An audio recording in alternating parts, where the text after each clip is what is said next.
Pabuso sa Bacolod City, idogin kawa sa sulod ng isa ka cafe. Laptop pati kwarta, bawging taban man sa kawatan. Akto, nahuli ka. Yaring balita nga itong pintutugan. Binidlaw na siya masimo, kabibi na akong panwag siya. Nagahilibion si Rotzel matapos kinkawat sa sulod mismo sang cafe nga ginaobrahan ng 4 ka bulan nga Shih Tzu nga si Akira. Ang sakit eh, kaya ako isa magpapot ko tigna. Gamang sa ako ng pulya man. Paliw lang ibalik si Akira. Natabong insidente pasado las 12 Domingo sa Kagahon, September 22. Buro ng kuha sang CCTV camera apang makitaan ang paghakwat sang sospek sang kurong kung sa diin nagakatulog ang ido.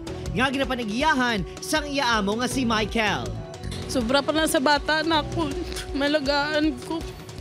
Kabay patani, please lang ay. Sa kwarta, okay lang sa akon, kay makita lang na. Pero ang Shih Tzu, hindi lang na siya basta-basta, sapat, pamilya na siya namon, bata na di siya namon sa cafe. Sunod sa bantay, ginguba sa kawatan ang kandado sa puwertas ng cafe nga natabuan wala sang tawo. Magluwas sa ido, gintaban man sa kawatan ang laptop ni Michael kag 37,000 pesos nga unod sa cash box. Ang kwarta, ginloan pa kuno sini sa bangko kag natala na gamiton para sa expansion sang ila negosyo. Kasubong sa natabo nga pagkawat sa ido sa mansilingan sang Biyernes, ginapahayag sa kapulisan nga posible drug personality ang may kahimuan sini. Ang mga easy target nga mga pwede mo kartahan sa mga drug personality, amo na ilang ginamudus, amo na pangwa nila. Ido nga nami, ibaydo siya bu, amo na eh. Pagka nga itong mga tagiya sang ido, dapat aware mga mo nga damo kabatan nga nagagaw-lagaw.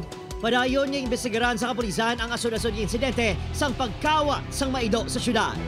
Opo, Kiril Casillo, Adrian Priatos, Western Visayas.